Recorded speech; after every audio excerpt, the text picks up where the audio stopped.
A debt collector sued me for a 15-year-old debt, so I sued them for $100,000. I was having dinner with my family when my phone rang.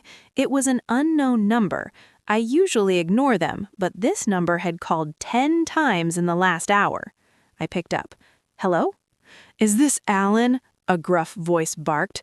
"This is Officer Rocco from the County Process Server Division. We have a warrant for your arrest regarding unpaid check fraud. If you don't pay $5,000 by credit card over the phone right now, the police will be at your door in 20 minutes. My wife looked at me, terrified. "Police? Arrest?" she whispered. Most people would panic. Most people would pull out their credit card to stop the nightmare. But I didn't panic. I smiled because I knew 3 things that Officer Rocco didn't know. First, real police officers never call you to ask for money over the phone.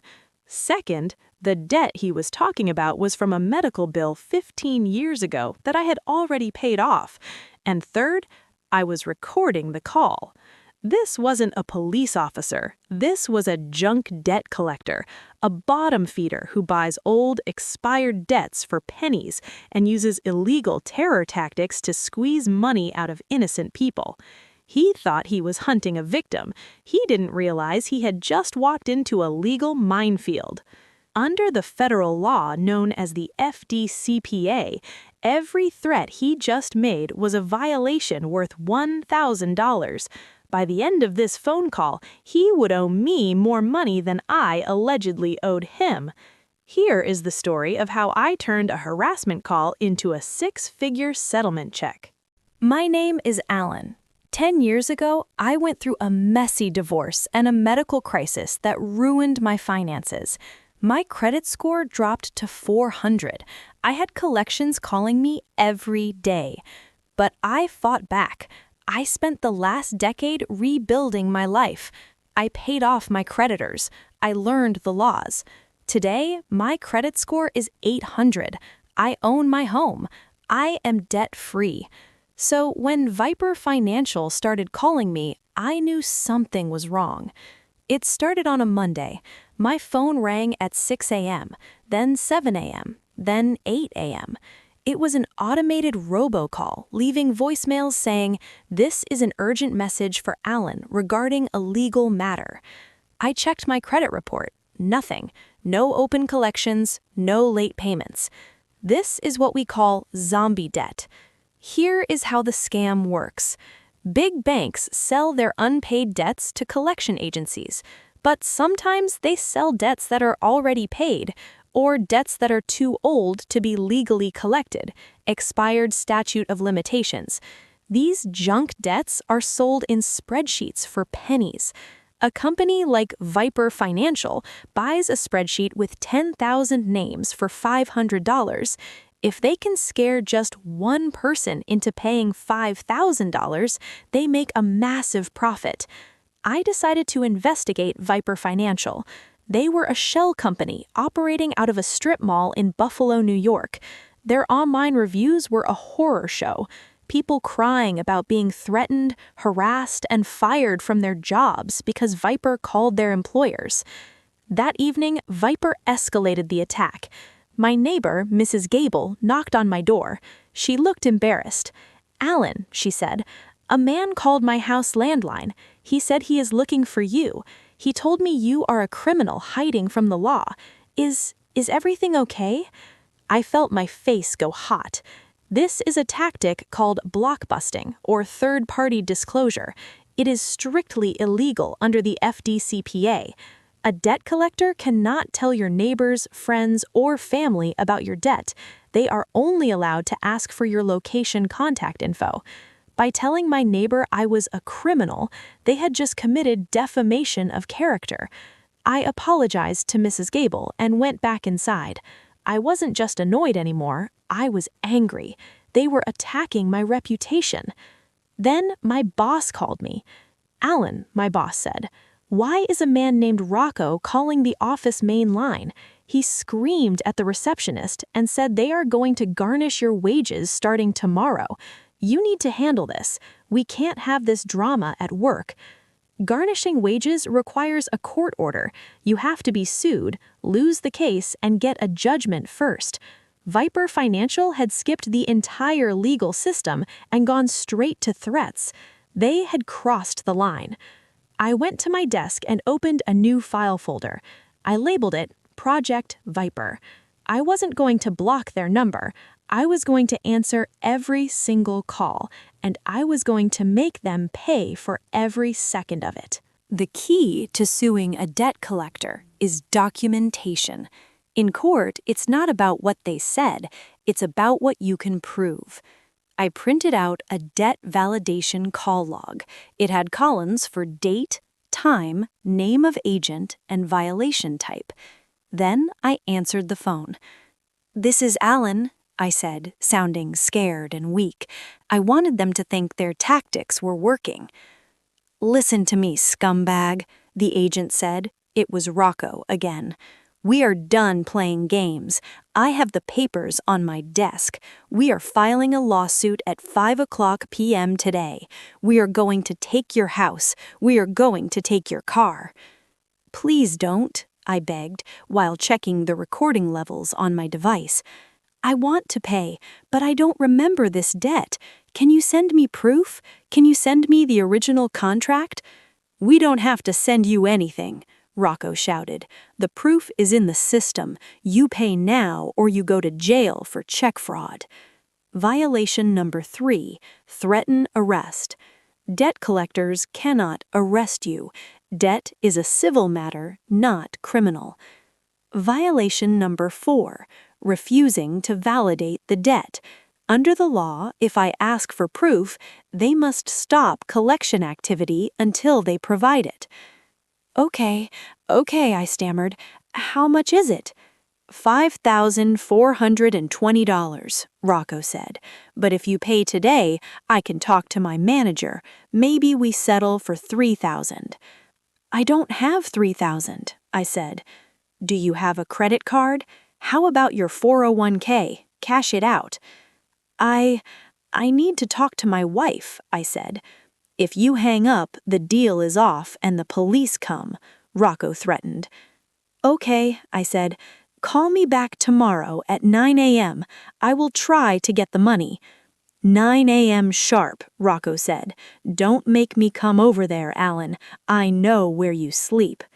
Violation number 5, threat of physical violence. I hung up. I had enough for a lawsuit, but I wanted to make it a slam dunk. I wanted to trap them in a lie so undeniable that no judge could ignore it. I searched my old files in the garage. I found the box from 2008. Inside, buried under old tax returns, was the original paid-in-full letter from the hospital regarding that $5,000 medical bill.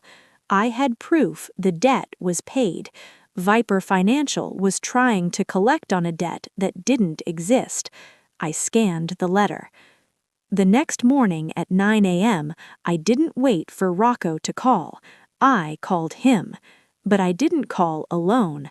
I had my lawyer, Sarah, on the line in a conference call. Sarah specializes in consumer protection law. She loves eating debt collectors for breakfast. "Rocco," I said when he answered, "I have the money, but before I pay, I have my associate on the line to verify the account number." "Associate?" Rocco asked, suspicious. "Who is this?" "This is Sarah Vance, attorney at law," Sarah said, her voice sharp as a razor. "I represent Alan, and I am notifying you that this call is being recorded for litigation purposes. Please state your full name and company license number." Silence. "You brought a lawyer?" Rocco's voice cracked. "Rocco," Sarah continued, "my client has proof the debt was paid in 2008. You have threatened him with arrest, harassed his employer, and disclosed private information to his neighbors. We are filing a federal lawsuit against Viper Financial for willful violation of the FDCPA. Do not hang up." Rocco hung up, but it was too late. We had the recording, and we had his name. We filed the lawsuit in federal court the next day. The case was titled Allen versus Viper Financial, LLC. Viper Financial tried to ignore us at first. They did not show up for the initial hearing. They thought we were bluffing. They thought I was just a broke guy who could not afford a lawyer for more than an hour. But Sarah, my lawyer, worked on contingency. She does not get paid unless we win. And she smelled blood. Since they ignored the lawsuit, the judge granted us discovery. This gave us the legal right to subpoena their phone records and business licenses. This is where the case turned from a simple harassment suit into a gold mine. We analyzed the call logs. Remember how I said they called me 10 times in 1 hour and they used an automated robodialer? Under a different law called the TCPA, or Telephone Consumer Protection Act, it is illegal to use an autodialer to call a cell phone without consent. The penalty for each call is $500. If the violation is willful, meaning they knew they were breaking the law, the penalty triples to $1,500 per call. Viper Financial had called my cell phone 142 times in the last month. I did the math on my calculator. 142 calls times $1,500 equals $213,000. That was just for the robocalls. That did not even include the threats, the fake police officer impersonation, or the calls to my boss. Sarah called Viper's legal team.